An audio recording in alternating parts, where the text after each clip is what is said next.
Saudara-saudari terkasih dalam Tuhan kita Yesus Kristus, rencana keselamatan Allah yang kita nantikan mulai tergenapi dengan kehadiran Sang Juru Selamat dalam rupa bayi Yesus yang mungil dan bersahaja.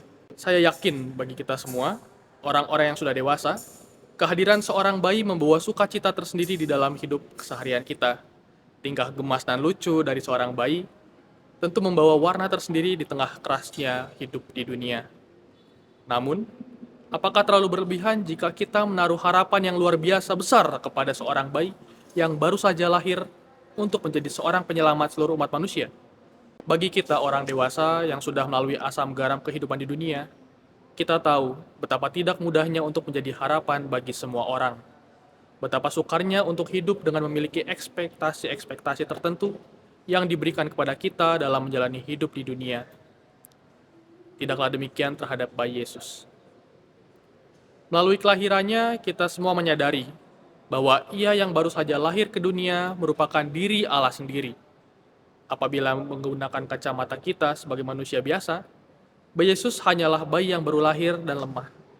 Lain ceritanya apabila kita menggunakan kacamata iman, sebagaimana yang digunakan oleh Hana yang nampak dalam bacaan Injil esok hari.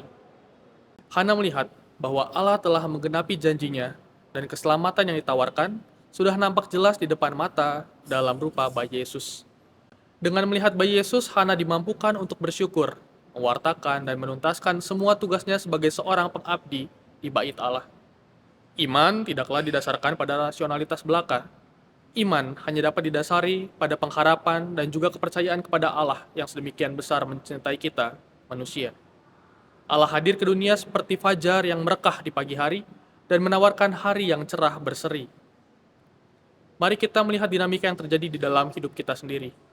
Kerap kali rencana indah yang sudah nampak jelas berasal dari Allah, kita ragukan dan bahkan kita tolak karena hanya dilihat dari kacamata manusiawi belaka. Keraguan dan penolakan yang kita berikan terhadap kehendak Allah di dalam hidup mungkin terjadi karena hal itu terlalu sulit dipercaya atau berbeda dari apa yang kita harapkan. Mungkin kita lupa untuk mengenakan kacamata iman yang sudah diberikan secara cuma-cuma dari Allah, agar mampu memahami apa yang menjadi kehendaknya. Oleh sebab itu, pada hari-hari yang penuh rahmat ini, mari kita menilik ke dalam diri kita dan bertanya, sudah seberapa sering kita mengenakan kacamata iman dalam melihat dinamika hidup kita sehari-hari? Apakah kita sudah mampu merespon dengan baik dan tepat rencana indah yang Allah tawarkan kepada kita? Ataukah kita masih menolak kenyataan bahwa Allah telah bertindak dan memberikan kehendak yang lebih baik daripada apa yang kita bayangkan dan rencanakan?